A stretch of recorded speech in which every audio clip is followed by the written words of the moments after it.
நயன்தாரா அவர்கள் வந்து கூட நடித்த தெலுங்கு நடிகரை நேரடியாக எனக்கு பாலியல் துன்புறுத்தல் கொடுத்தாங்க, என்னை வந்து பிரச்சனை கொடுத்தாங்கன்னு.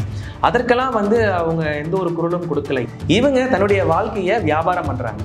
அப்போ அதுலேருந்து முக்கியமான விஷயமே ஆரம்ப புள்ளியே இந்த இடத்துல இருந்து ஆரம்பிக்குது.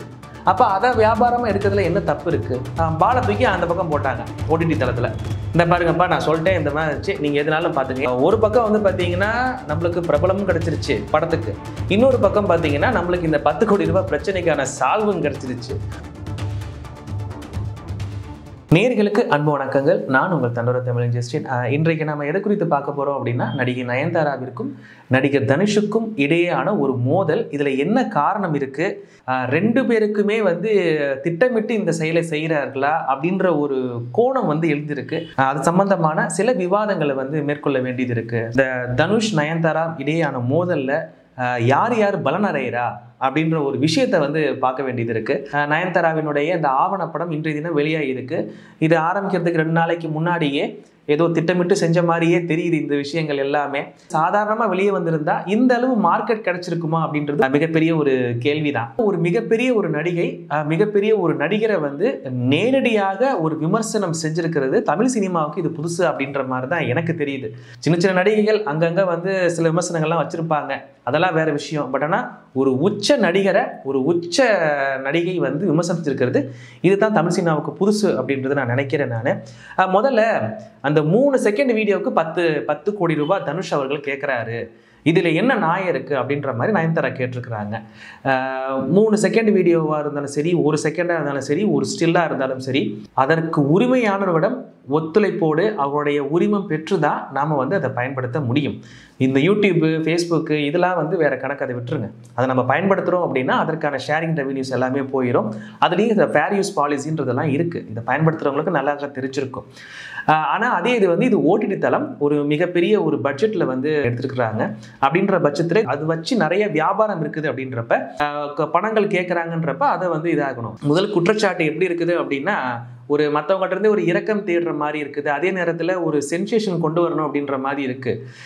நயன்தாரா தனுஷனும் ஆல்ரெடி ஒரு நண்பர்களாக இருந்திருக்கிறாங்க, படங்களில் நடிச்சிருக்கிறாங்க. அவர்களுக்கு இடையான பிரச்சனை என்னன்றது அவங்களுக்கு தான் தெரியும். பட் ஆனால் அது ஒரு பக்கம் இருக்கட்டும். ஆனால் இருந்தாலும் இது பொதுவெளியில் வந்து இந்த மாதிரி ஒரு விமர்சனங்களை வந்து ஒரு தனிநபர் மீது வந்து பார்த்திங்கன்னா எடுத்த உடனே ஒரு கேள்விகள் வைக்கும் பொழுது, அதுவும் இது வந்து பார்த்திங்கன்னா ஒரு காப்புரிமை இது சம்பந்தமான இதற்காக அவருடைய தனிப்பட்ட ஒரு குணாதிசயத்தை வந்து ஒரு மனிதனுடைய தனிப்பட்ட ஒரு குணாதிசயத்தை வந்து விமர்சனம் செய்வது அப்படின்றது அது தேவையற்றது அப்படின்னு பார்க்குறேன். ஏன்னா எவ்வளவோ விஷயங்கள் இருக்குது, எவ்வளவோ குற்றச்சாட்டுகள் இருக்குது.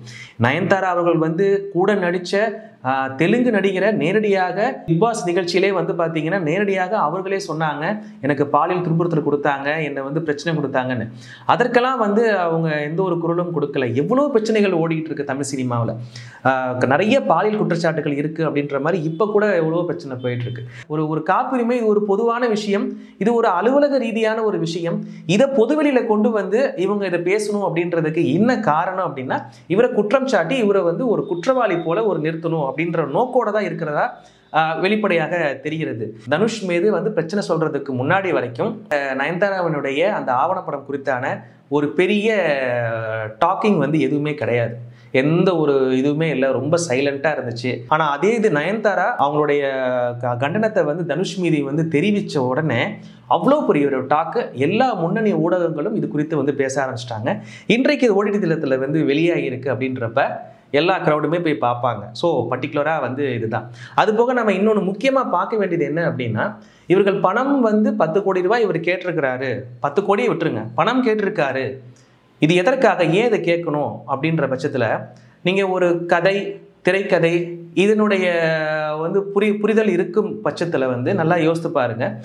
இந்த நயன்தாரா டாக்குமெண்ட்ரியில் அவங்க முக்கியமாக கருதுகிற விஷயம் இவருடைய திருமணம், 2 பேருக்கும் நட்பு எப்படி ஆரம்பிச்சிச்சு அப்படின்ற விஷயத்தை வந்து கொண்டு வந்து திருமணம் இப்போ எப்படி இருக்கிறாங்க அப்படின்ற மாதிரி அவங்களுடைய எக்ஸ்பீரியன்ஸை வந்து சொல்லியிருக்கிறாங்க. ஸோ இதில் மையமாக இருக்கிறது அவங்களுடைய திருமணம். இந்த திருமணத்துக்கு அச்சாரமே வந்து எங்கே இருக்குது அப்படின்னா, இவங்க முதல்ல வந்து நடித்த திரைப்படம் நானும் ரவுடிதான் அப்படின்ற படம். அந்த படத்தை ப்ரொடியூஸ் பண்ணது யாருன்னா தனுஷ். ஸோ இப்போ எப்படின்னா, இது எல்லாத்துக்குமே மையக்கரு இந்த இடத்துல இருந்து ஆரம்பிக்குது. இவங்க தன்னுடைய வாழ்க்கையை வியாபாரம் பண்ணுறாங்க, அப்படி தான் பார்க்க முடியும். அவங்களுடைய வாழ்க்கையை வந்து வியாபாரம் பண்ணுறாங்க.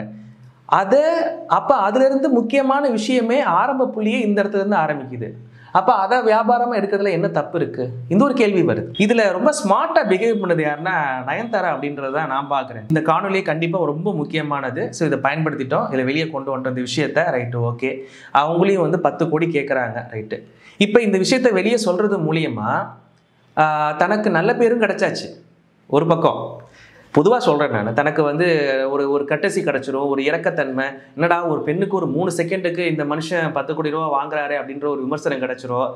அதே வேளையில் வந்து பார்த்தீங்கன்னா நெட்ஃப்ளிக்ஸ் ஓடிடி தளம் வந்து ஆல்ரெடி தனுஷோட மற்ற படங்கள்லாம் வந்து தொடர்புபடுத்தி தான் வந்து இயங்கிட்டு இருக்கிறாங்க. ஸோ அப்போ என்ன பண்ணுவாங்கன்னா பாலை தூக்கி அந்த பக்கம் போட்டாங்க ஓடிடி தளத்தில். இந்த பாருங்கப்பா நான் சொல்லிட்டேன், இந்த மாதிரி நீங்கள் எதுனாலும் பார்த்துங்க. ஏன்னா இதோடைய முழு உரிமை யார் அப்படின்னா நெட்ஃப்ளிக்ஸ் தான்.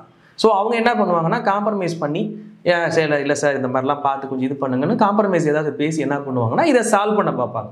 ஸோ இப்போ 10 கோடினா அது வந்து ஒரு 2 கோடியை என்னமோ குறைச்சி காம்ப்ரமைஸ் பேசி முடிச்சிருவாங்க. ஒரு பக்கம் வந்து பார்த்தீங்கன்னா நம்மளுக்கு பிரபலமும் கிடச்சிருச்சு படத்துக்கு, இன்னொரு பக்கம் பார்த்தீங்கன்னா நம்மளுக்கு இந்த 10 கோடி ரூபாய் பிரச்சனைக்கான சால்வும் கிடச்சிருச்சு. ஸோ ரொம்ப ஸ்மார்ட்டாக வந்து நயன்தாரா அவர்கள் வந்து பிஹேவ் பண்ணியிருக்கிறாங்க அப்படின்றது தான் பார்க்க முடியுது. மிக்க நன்றி. வேறொரு நல்ல நிகழ்ச்சியை நாம் சந்திக்கலாம்.